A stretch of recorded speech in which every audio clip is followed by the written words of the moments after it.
tal? ¿Cómo estás? Muy buenas tardes. Hoy es viernes 23 de septiembre de 2016. Estás en tu programa de sexualidad. Soy Carlota Tello. Estoy para ti toda esta hora, de aquí a las 8. Estás en Radio Mujer 1040.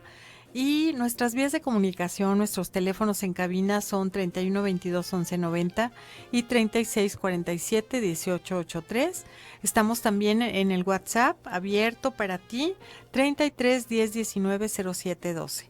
Nos puedes seguir en Facebook, Mujer el Sexto Sentido, o en Twitter, Radio Mujer 1040.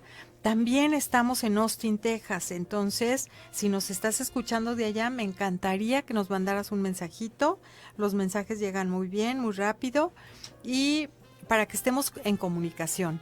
Esta tarde noche vamos a hablar de un tema que es muy doloroso, obviamente, cuando un hijito nos dice, o un alumnito, si somos maestras de preescolar o de los primeros años de primaria, yo creo que la edad no importa, a cualquier edad.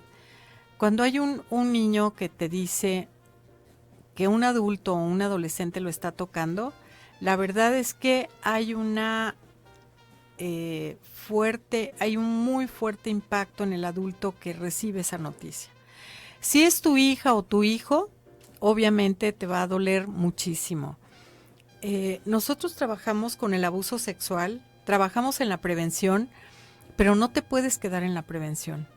Desde hace muchos años, la primera vez que yo hice un programa de prevención de abuso sexual infantil, por allá por 1994, surgieron algunos niños que nos decían, eso que me estás diciendo a mí me está pasando. Y la verdad es que en ese momento no teníamos demasiadas opciones, no teníamos mucho que hacer para apoyar a estos niños, ni tampoco había leyes. Si ahorita están pobres, en ese momento estaban pobrísimas o ausentes. Entonces, no había manera, de verdad, todo este desarrollo de las leyes de protección para las niñas y los niños ha sido muy, muy reciente. Nos ha tocado, en la mañana estaba con un grupo grande de personas dándoles un taller y les decía, ser grande como yo implica haber vivido un montón de historias, pero no las he leído, las he vivido. Entonces, estos grandes cambios que se han dado en estos últimos 30 años en la educación sexual, en las leyes para la protección de los niños y las niñas, la educación sexual, lo que ha generado en el empoderamiento de algunos chavos, de algunos niños, la lucha por una educación sexual que empodere, por una real educación sexual que ayude a los jóvenes, pues todo esto ha tenido unos cambios vertiginosos, muy rápidos a comparación de toda la historia, y esto hace que en este momento estemos trabajando de manera muy fuerte en contra del abuso sexual infantil. Un niño que vive abuso sexual y no lo habla es un niño que va a tener una lastimadura emocional severa toda su vida. Un niño que ha sido tocado, que ha sido abusado, no estoy hablando de violación sexual, estoy hablando de abuso sexual infantil que puede darse de manera física o de manera no física. Entonces, estos niños van a generar un trauma y ese trauma los va a hacer que muchas emociones estén implicadas en el asunto, porque déjame decirte una cosa, el 75%, del 75-80% de los casos de abuso sexual suceden con alguien muy cercano. Papá, mamá, tíos, tías, abuelos, primos grandes, etcétera, ¿sí? Son los que primero abusan de los niños y las niñas. Y nosotros los enseñamos a protegerse de otros de fuera, pero no de los de la propia casa, porque así hemos sido construidos, porque así estamos acostumbrados, pero sabemos que en este momento es algo pues muy importante de atacar y muy importante también de saber qué hacer en caso de que se viva un abuso sexual. Y de eso vamos a hablar hoy. ¿Cómo se trabaja cuando hay un abuso sexual infantil? ¿Qué es lo que hacemos los psicólogos, pero qué también tenemos que hacer como mamá, como papá, como maestra, cuando estamos frente a una revelación de abuso sexual infantil? La estadística nos dice que de cada 10 niñas y niños que viven abuso, solo uno levanta la manita y dice, hey, a mí me está pasando esto. Entonces, ese uno que levanta la manita debe de tener toda nuestra atención, debemos de escucharlo. Si eres mamá, seguramente vas a querer gritar, llorar, decir que vas a matar a esa persona. Por favor, no hagas nada de esto. Hay un dicho que decía mi abuelita, hacer de tripas corazón.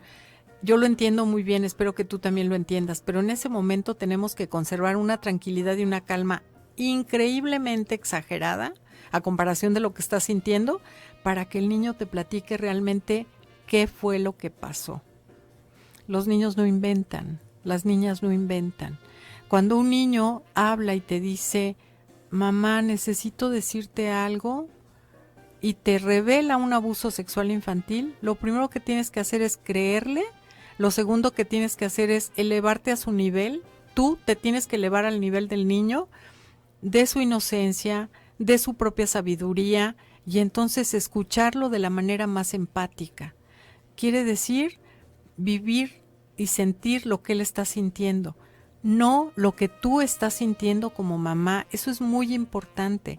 El niño no alcanza a comprender lo que tú sientes, la frustración, el coraje, el enojo, las ganas de matar. El niño no entiende lo que tú estás sintiendo. Lo que importa es el niño, ¿sí? Después te arreglamos a ti, pero en el momento es el niño. Y para eso tienes que conservarte tranquila, si eres papá, tranquilo, y escucharlo atentamente para que con toda la confianza pueda revelarte realmente qué pasó. Nos vamos a ir un pequeño corte y enseguida regresamos para seguir hablando de este tema.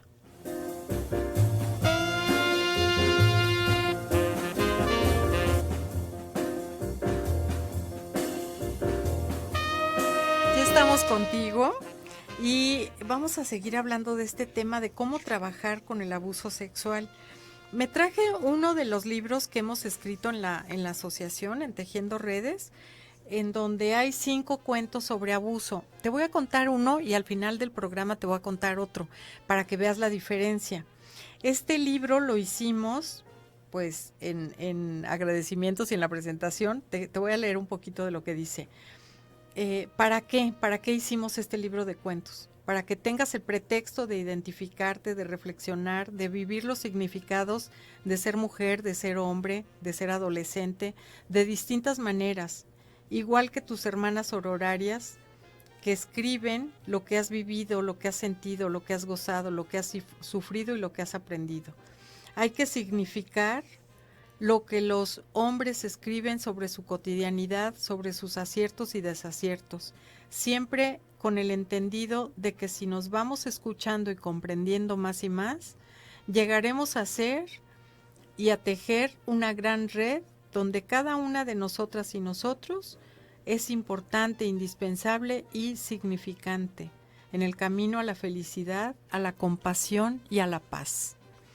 Te voy a leer un cuento que tiene que ver con estas historias. He despertado esta mañana, pero quisiera dormir para siempre. Estoy muy confundida y me siento extraña, como que no soy yo, como que a mí no me está pasando esto. ¿O sí? ¿Yo tuve la culpa? ¿Pero de qué tuve la culpa? Yo solo quería que me quisieran. Yo tenía 8 años cuando mamá se casó con ese señor y me dijo, mira, ese es tu papá. Desde ahora va a vivir con nosotras porque ya me casé con él. Yo antes de eso vivía con mi abuela, la mamá de mi mamá. Porque mi mamá siempre está trabajando, dizque para darme lo mejor y que no me falte nada. Ella no entiende que lo que yo necesitaba en ese entonces era precisamente una mamá. Eso es lo que me hacía falta. Y se lo dije muchísimas veces, mamita, aunque no me compres cosas, quiero tener una mamá. Pero ella es enfermera y se empeñaba en trabajar 2 turnos en el hospital cada día, incluyendo los sábados. Mi tío Pepe, que aún vivía en la casa de mi abuela, era un joven de 23 años, muy buena gente que me quería muchísimo. Siempre me decía, órale, mi princesa está más bonita cada día. A veces mi tío me abrazaba y me besaba y yo sentía muy bonito, porque él sí me hacía caso, él sí se preocupaba por mí. Cuando llegábamos a la casa y mi abuela no estaba, mi tío me sentaba en sus piernas y como que se mecía en la silla. A mí me parecía muy chistoso y siempre me daba risa. Un día se bajó el cierre del pantalón y me dijo que me sentara sobre su calzón. Yo así lo hice y él me abrazó muy fuerte y me decía que me quería muchísimo. A veces trabajaba, había dejado de estudiar desde que acabó la secundaria, pero siempre decía que yo sí debería de ir a la universidad y demostrar que podíamos tener carrera. Un día que llegamos a la casa después de la escuela, cuando estábamos sentados y yo le platicaba cómo fue en mi día, sacó su pene y me dijo que si yo sabía qué era eso. Le contesté, ay, claro, pues es tu pirrín. Y me empecé a reír. Me dijo, mira, tócalo. Yo me acerqué y lo toqué. Él estaba muy contento y yo pensaba que al menos él sí me quería de verdad. En ese tiempo mi papá estaba en la cárcel desde hacía varios años, porque lo confundieron con un ladrón y mi mamá dijo que entre confusiones mejor se divorciaba y ya. Por eso trabajaba tanto. Cuando mamá se casó con mi nuevo papá, resultó también ser muy cariñoso y atento como mi tío. Yo me sentía muy bien con él y me le sentaba en las piernas y lo besaba y lo abrazaba, y yo lo que quería es que se quedara para siempre con nosotras. A veces lo besaba en la boca y un día cuando estaba bañándose me metí en la regadera y le besé su pirrín, como me había enseñado el tío Pepe. Lo que yo quería era que estuviera feliz. Mi papá como que se sorprendió, pero le dije, no pasa nada, no pasa nada, y él permitió que yo siguiera ahí. Pero de repente mi nuevo papá ya no se me acercaba, se encerraba con llave, no me dejaba entrar a su cuarto y yo no sabía lo que estaba pasando. Yo seguí creciendo y cuando cumplí 10 años tuve mi primer novio. Un día nos metimos al baño de la escuela para besarnos y abrazarnos, pero él era de secundaria. Entonces alguien le dijo a mi maestra, a mi directora, que estábamos ahí en el baño. Pensamos que no había ni un alma, pero desgraciadamente ese maestro nos cachó. Le hablaron a mi mamá al trabajo y a mí me mandaron con la psicóloga. Mi mamá llegó y yo estaba con la psicóloga que me estaba interrogando sus preguntas. Yo contesté que mi tío Pepe me abrazaba y me besaba con mucha frecuencia, así como mi papá los primeros días en que empezó a vivir con nosotras, pero que después se había alejado mucho de mí. Ahora yo ya tenía novio y ese era mi asunto. La psicóloga le dijo a mamá algo de que de momento no entendí, que yo había sufrido abuso sexual infantil por el tío y por mi nuevo papá. Mi mamá se puso como loca, gritó y dijo que los mataría a los dos. Yo francamente no sabía qué estaba pasando. Sigo tan confundida. ¿Qué pasó? Yo solo quería que me quisieran. Fíjate que esta es una historia verídica de una niña que es llevada a la consulta precisamente por el abuso sexual vivido, que la mamá no tenía idea de cuál había sido, y el abuso de este chavo de secundaria a una niña de 10 años, que bueno, de los 15 a los 10 sí hay mucha diferencia, aunque a los 10 empieza la adolescencia. Esta niñita había sido abusada por el tío cuando era muy pequeña, después por el papá, porque el papá no puso límite ni freno, bueno, el padrastro, cuando ella se acercaba demasiado. Pero esta niñita estaba hipersexuada. Es uno de los síntomas que pasa con mucha frecuencia cuando un niño o una niña viven abuso sexual. ¿Qué hay que hacer? Una vez que se detecta, una vez, pues en esta niña, por supuesto que quien detectó fue la escuela, una vez que se detecta hay que empezar una terapia para liberar el cuerpo y la mente de estos niños de ese abuso, porque si no van a tener complicaciones toda su vida. Esto no es algo de que, ay, bueno, ya vete a dormir, mañana será otro día y ya pasará. No va a pasar. Son muy, muy poquitos los casos de los niños que viven abuso sexual y que no pasa nada, que no generan un trauma. La mayoría sí lo genera. Y cuando no hay trauma es porque fue una vez, esporádicamente, no fue directamente en la piel, fue alguien que yo no conocía, que no voy a volver a ver. O sea, tiene otras características, pero el resto de los abusos que suceden en casa, por vecinos, por amigos de los padres, en donde se seduce al menor, sí van a generar trauma. Entonces, ¿qué se hace? Pues dentro de la terapia, algunas cosas que nos han dado muy buen resultado, porque no te creas que hay demasiados modelos para tratar esto, ha sido el ser muy empáticos con los niños y las niñas, y cuando son pequeños, jugar. La terapia de juego nos da inmensas posibilidades de poder llegar a que el niño revele ante el terapeuta lo que ha pasado.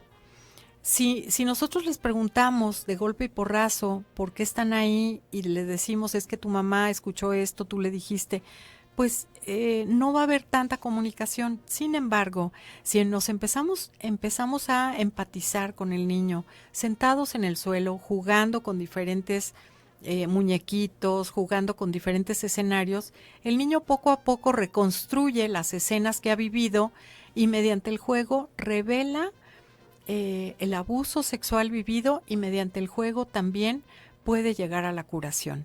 Entonces, lo que nosotros hacemos es utilizar mucho el dibujo, utilizar el juego y hacernos amigos y amigas de los niños que tengan confianza para que nos puedan decir realmente qué sucedió, y de ahí en adelante tomar estrategias para el tratamiento. Casi nos vamos a un segundo corte. A mí me gustaría muchísimo que me hablaras y que me dijeras si esto te está sirviendo, si está siendo útil para ti, para la prevención del abuso sexual en tus hijas y tus hijos. Si eres una mamá de niños o niñas que están en preescolar, que están en los primeros años de primaria, es muy importante que escuches estas cuestiones, pero a mí me gustaría mucho que me hablaras, que me preguntaras, que me comentaras. Y déjame decirte que tenemos un regalo para ti. Esta tarde tenemos una cosmetiquera con 5 productos muy importantes, muy lindos, para el cuidado de tu piel. Una cosmetiquera cortesía de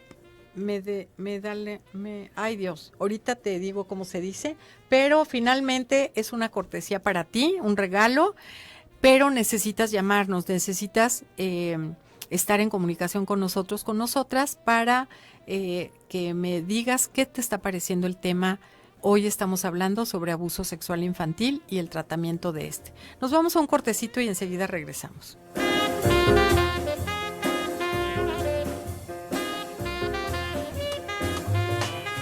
Sex Tips. Sex Tips. Sin horario. No pongan horarios y días para el sexo. Sorpréndanse mutuamente y háganlo sin plan, cuando tengan el antojo.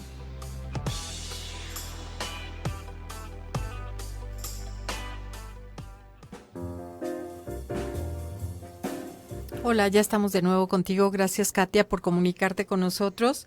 Nos dice que sintió un poco de miedo con el tema. Y claro que tenemos miedo de este tema, le queremos cambiar, no queremos que exista. Creemos a veces que si no hablamos de estos temas nunca van a pasar en nuestra casa, pero no es así. Entre más hablemos de ellos, menos van a pasar. Le estamos quitando a los pederastas esta barrera que les da, que se aprovechan de ella para cometer sus actos mediante el silencio, mediante la ignorancia. Los amigos más leales del abuso sexual infantil son la ignorancia, el miedo y el silencio. Hay que hablar de estos temas. Querida Katia, muchas gracias por hablar. También se está comunicando con nosotros Eduardo. Dice: buenas tardes, saludos, participo, muy buen tema. ¿Dónde puedo conseguir su libro? Pues ahí en la asociación, en Tejiendo Redes. El teléfono es 3125-2286, con mucho gusto ahí los tenemos. También me dicen: buenas tardes, querida Carlota, me encanta cuando cuentas estas historias y claro que me identifico con ella. Creo que habemos muchos con este cáncer en el alma. Te quiero muchísimo. Tú has cambiado mi manera de ver la sexualidad. Gracias, que Dios te bendiga a ti y a todo el equipo. Un gran abrazo desde Austin, Rosy. Muchísimas gracias, Rosy. Gracias por tus bendiciones. Las recibimos con todo el cariño y con todo el corazón. Muchas gracias, Rosy. Vamos a continuar entonces, vamos a leer otro cuentito para que vean la gran diferencia, pero en el último bloque. Vamos a seguir platicando acerca de cómo se trabaja con un niño. ¿Cuál es la meta que tenemos con un niño que ha vivido abuso sexual infantil dentro de la terapia? Te voy a decir bien fácil, bastante difícil de conseguir, pero lo conseguimos. Pero la meta es que sea un niño más empoderado, más fuerte, más valiente, y que no se va a volver a dejar tocar nunca más en su vida, todas esas fortalezas, mucho más que las que tenía antes de vivir el abuso. Si antes del abuso era un niño feliz, era un niño tranquilo, era un niño encantado con la escuela, con sus papás, con sus hermanos, y después del abuso va a tener estas consecuencias que ya hemos hablado mucho de comer demasiado, comer poco, dormir muy poco, gritar a medianoche, llorar mucho, ponerse muy agresivo, muy agresiva o ensimismarse. Todas estas cosas que van a pasar, la terapia las tiene que ir como quitando del camino poco a poco para lograr tener un niño mucho más fuerte que como era antes del abuso. Más empoderado también, ¿sí? Porque esto no le vuelve a pasar nunca y aparte cortas una cadena transgeneracional. Si nosotros no atendemos el abuso se va a seguir repitiendo de generación en generación. No tienes idea todos los casos que hemos atendido y cómo es obvio muchas veces cuando me llevan a un niño que la mamá también vivió abuso y lo calló y nunca lo habló. Y en el momento que su niño es abusado es cuando lo habla la mamá o la abuela también, ¿sí? Y si las bisabuelas vivieran a lo mejor también. Pero es muy importante romper esta cadena que se puede repetir de generación en generación. Nos llegó otro mensajito que dice: hola, muy interesante el tema, estudió licenciatura en psicología y no vimos a fondo el tratamiento para estos casos. En la asociación en que colabora dan capacitación, quisiera ayudar a niños de escasos recursos en mi comunidad, vivo en Ajijic. Precisamente 4 y 5 de octubre vamos a iniciar los diplomados de prevención y atención al abuso sexual infantil. El de prevención lo coordino yo y se trata de tener un proyecto para tu comunidad, o sea, durante el diplomado hacemos un proyecto para tu comunidad en donde trabajes, en donde vivas, en prevención, o sea, durante todo el diplomado lo haces. Y el de atención es para psicólogas, para psicólogos, médicos, cualquier trabajador de la salud, incluso trabajadoras sociales que tienen que atender este tipo de casos. Entonces, el martes 4 empieza uno y el miércoles 5 empieza el otro, con mucho gusto. El mismo teléfono, 3125-2286. ¿Qué más hacemos con estos niños? Bueno, darles toda esa fortaleza y esa seguridad, porque a veces tienen que denunciar. Yo sé que esto siempre tiene que haber denuncia, pero no podemos de repente obligar a los padres. Y entonces papá y mamá son quienes toman la decisión de si denunciar o no, y entonces tenemos que fortalecer a estos niños para que de manera valiente se enfrenten con alguien que a lo mejor no conocen, que nunca han visto en su vida, pero que los va a tratar bien, que hemos avanzado mucho en la fiscalía con esto y que necesita escuchar ese testimonio, es eso que pasó. Entonces, para que no se sienta revictimizado, que tiene que estar repitiendo el hecho, tenemos que prepararlo también muy bien. ¿Qué más? Pues algunas otras cosas que tenemos que hacer con estos niños es darle la seguridad de que papá y mamá siempre los van a proteger, darle la seguridad de que los adultos a su alrededor los van a proteger y tienen que tener esta confianza. Darles la seguridad de que ellos mismos pueden evitar un abuso sexual, gritando bien fuerte, teniendo estrategias distintas para que no vuelvan a estar en esta vulnerabilidad. Y son niños que se van a cuidar a sí mismos, pero ¿sabes qué también? Son niños que van a cuidar a otros niños. En el programa Lobo, que es el programa que tenemos para que los niños hagan manadas y se cuiden juntos, es muy bonito ver cómo los niños se involucran y se comprometen. Y entonces entre ellos mismos se empiezan a cuidar, entre ellos mismos se empiezan a dar consejos y entre ellos mismos se empiezan a decir: es que mi cuerpo es mío y mi cuerpo es valioso, nadie lo puede tocar. Ya nos llegó otro mensajito, dice: quiero participar. A veces es muy difícil aceptar un abuso.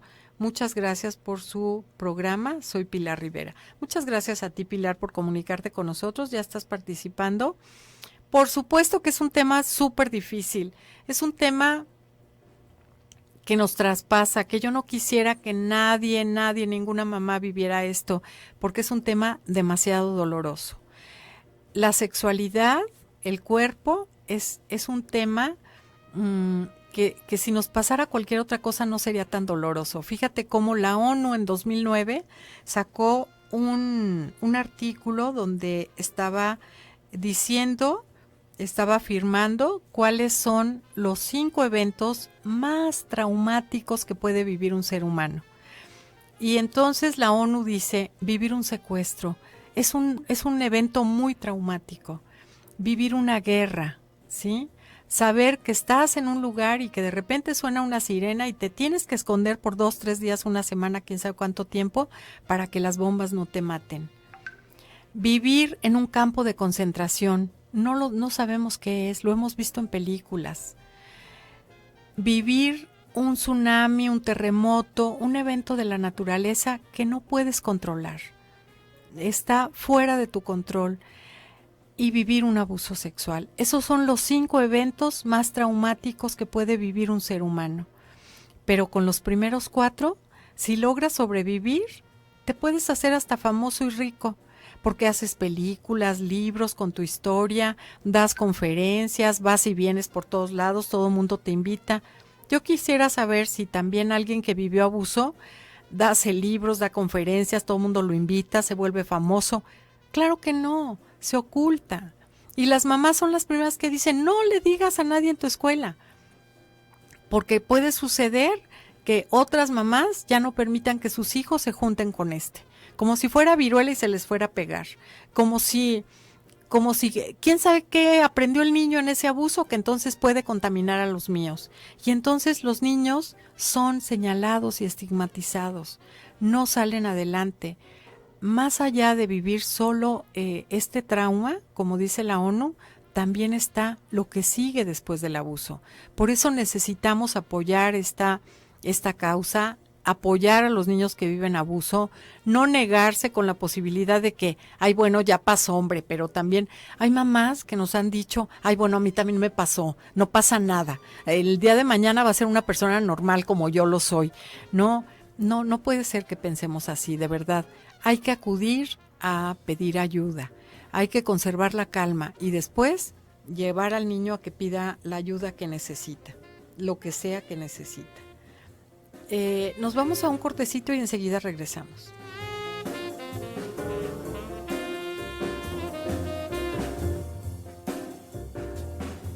Ya estamos de nuevo contigo en este último corte. Hay muchas llamadas, muchas gracias por estar conmigo ahora que estoy tan solita aquí. Martín Rodríguez dice, siempre los escucho, nos manda saludos, hay que tener mucho cuidado con los niños y no dejarlos solos. Saber con quién los dejas y saberlos bien protegidos y bien habilitados para que no suceda ningún abuso. Susana González dice, debemos poner más atención a los niños ya que son los más vulnerables en este tema. Oh, sí, claro. Saludos y me está sirviendo mucho el programa, Ernestina. Rocío Sánchez, muy interesante el tema, me sirve mucho para informarles a mis nietos. Qué bueno que les está sirviendo y han llegado más mensajitos acá. Me hacía falta este programa. Ojalá existiera pena de muerte para los abusadores de niños. Pues un día platicamos sobre eso.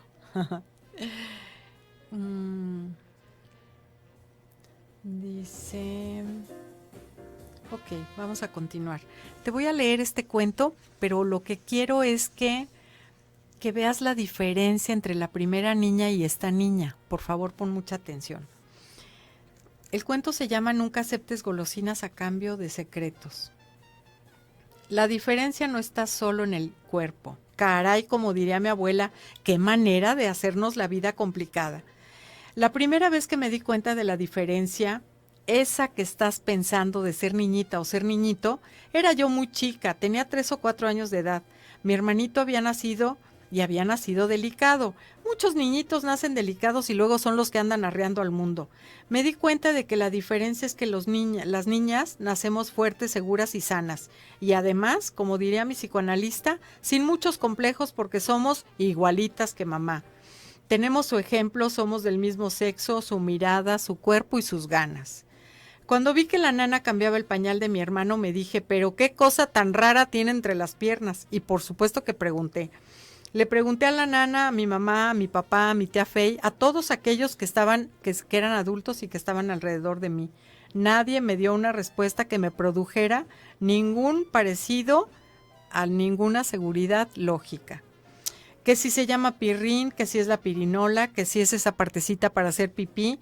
Que yo sepa, yo hago pipí con bastante frecuencia y no necesito tener ninguna partecita rara. A veces le digo a mi mamá que lo más lógico es que hay un tubito desde mi boca hasta un hoyito que tengo entre las piernas y por ahí sale todo el agua que tomo. De otro color, de amarillo claro, porque he observado muy bien que aunque tome agua de tamarindo o de Jamaica, siempre sale de color amarillo claro. Me gusta observar los cuerpos y las diferencias. Por ejemplo, mi cuerpo es distinto al de mi mamá, aunque ella diga que las dos somos niñas. El cuerpo de mi papá es distinto al de mi hermanito, aunque los dos son niños. Cierto día, mi mamá me dejó con la tía Fey porque tenía que irse a pintar el pelo. Y entonces se llevó al tío ese que es mi hermano sentado en la carriola y me dejó a mí con mi tía. Mi tía es muy linda, pero tiene una tienda a la que no le puede quitar el ojo de encima. Yo me metí a la bodega a jugar y estaba jugando a la comidita cuando llegó un primo que hacía tiempo que no veía. Y me dijo, voy a jugar contigo a que yo era el papá que venía de viaje y tú eras la mamá que estaba cocinando para mí. Yo le contesté entusiasmada que sí. Y empezamos a jugar y de repente me abrazó y que me dice, mi querida esposa, tanto tiempo sin mí, se acerca demasiado a mí y me da un beso en la boca. Al mismo tiempo que toma mi manita y me hace tocar algo duro bajo su pantalón, detrás de la bragueta. Yo me asusté y lancé un grito y le dije, ¿pero qué es eso? Y él me dijo, es algo que necesita de una sobadita porque me duele. Se me ha inflamado y necesita de tus manitas para que se desinflame. No, le dije, yo no quiero, yo no tocaré algo así. Eso se llama pirinola o como se llame yo, ni creas. Él tiernamente insistió y me dijo que no gritara, que había traído muchos dulces de los que más me gustaban y que a cada sobadita que yo le diera, él me daría un dulce. Yo le pregunté de inmediato, ¿de veras tienes los dulces de tamarindo con azúcar y las bolitas de leche que hace la tía Eulalia? ¿Y qué crees? Me los enseñó. Sí, míralos, aquí están. ¿Qué te parece? Yo te doy los dulces y tú me das una sobadita, porque esta inflamación me está lastimando, pero no quiero asustar a mi mamá y esto quedaría como secreto entre tú y yo. En un instante vinieron a mi boca los recuerdos de los sabores que tanto me gustaban, mis dulces favoritos, pero eso del secreto realmente complicó las cosas. Y le dije, mira, si te duele, estás lastimado o lo que sea, más vale que le digas a la tía para que te lleve al doctor. Yo no te voy a tocar ni te voy a dar ninguna sobadita porque qué tal si te hago daño. Yo no sé qué masaje necesitas. Y me levanté rápidamente sin permitir que me estorbara el paso. Salí corriendo de la bodega hacia donde estaba mi tía Fey y le grité, tía, Alfonsito tiene la pirinola inflamada, llámale a su mamá para que venga por él y lo lleve al doctor. Yo no le puedo sobar nada como él quiere. Ella me miró como quien mira una cosa muy extraña, abrió sus grandes ojos y con cierta burla se dirigió a mi primo. Ay, Alfonso, mira nomás, ¿con qué esas tenemos, eh? ¿De cuándo acá se llama inflamación? Tienes 16 años, hablaré con tus padres seriamente. Se dirigió a mí, querida niña, has hecho muy bien en venir rápidamente a decirme lo que estaba pasando. Tu mamá te tiene que explicar ciertas cosas. Yo me quedé como asombrada de la respuesta de mi tía Fey, pero sentí que me estaba como protegiendo de algo que en ese momento no entendí. En eso estábamos cuando llegó mi mamá por mí. La tía le dijo que tenía una niña valiente en casa y que yo tenía algo importante que contarle. Volteamos para ver dónde estaba Alfonsito y ya no lo encontramos. Se fue con su inflamación para otra parte. Date cuenta de cómo la primera niña cae en el abuso sexual e incluso busca, con esta hipersexualidad despierta, busca tener acercamientos con su padrastro. Busca tener acercamientos con su novio adolescente, acercamientos eróticos sexuales. Esta otra niña, ¿qué es lo que pasa? Que se defiende a tiempo, que no acepta el secreto, que no acepta tocar algo que no conoce, que no sabe, y entonces corre y le dice a un adulto y pide auxilio, de una manera que ella entendía que tenía que ser así. Tía, Alfonsito quiere que le sobe su pirinola y yo no quiero. ¿no? Entonces, inmediatamente busca el apoyo de alguien que seguramente tiene confianza, que seguramente no la va a juzgar, que sabe que no la va a regañar por eso, y es suficientemente inteligente a los 6 años, porque el chavo tenía 16. Esta niñita, que también es un caso de la vida real, tiene 6 años, pero puede defenderse de este abuso. El abuso sexual inicia en una seducción, recuerda eso, casi nunca es violento. Tere, de 60 años, nos escribe y dice: fui violada por mi abuelo materno. No recuerdo bien la edad, creo que tenía 5 años o menos. Hasta la actualidad le tengo miedo. Él ya falleció, pero lo sueño. No pude decirle a nadie porque creía que me iban a pegar. Esto es lo que sucede realmente. Yo creo que muchísimas gracias por todos los mensajes que nos llegaron. Este libro de cuentos está en la asociación, puedes ir por él cuando tú quieras, estamos en Providencia. Y también vamos a decir quién se ganó la cosmetiquera. Yo creo que todas las personas que nos hablaron tienen muchas posibilidades de salir adelante, aunque hayan vivido un abuso, porque ahora hay tratamientos y modalidades para todas las edades. Yo he tenido en el consultorio abuelitas que ahora que son abuelas quieren revelar un abuso vivido y quieren sanar. Entonces no hay límite de edad, estamos a tus órdenes.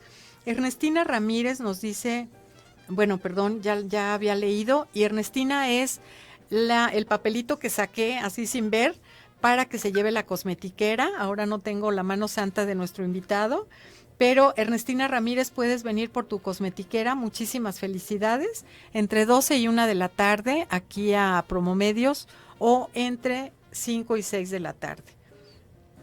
Nos preguntan, ¿desde qué edad los niños pueden expresar un abuso? Yo he tenido pacientes de los 2 años en adelante. Entonces, desde ahí se puede notar cuando el niño ha vivido un abuso.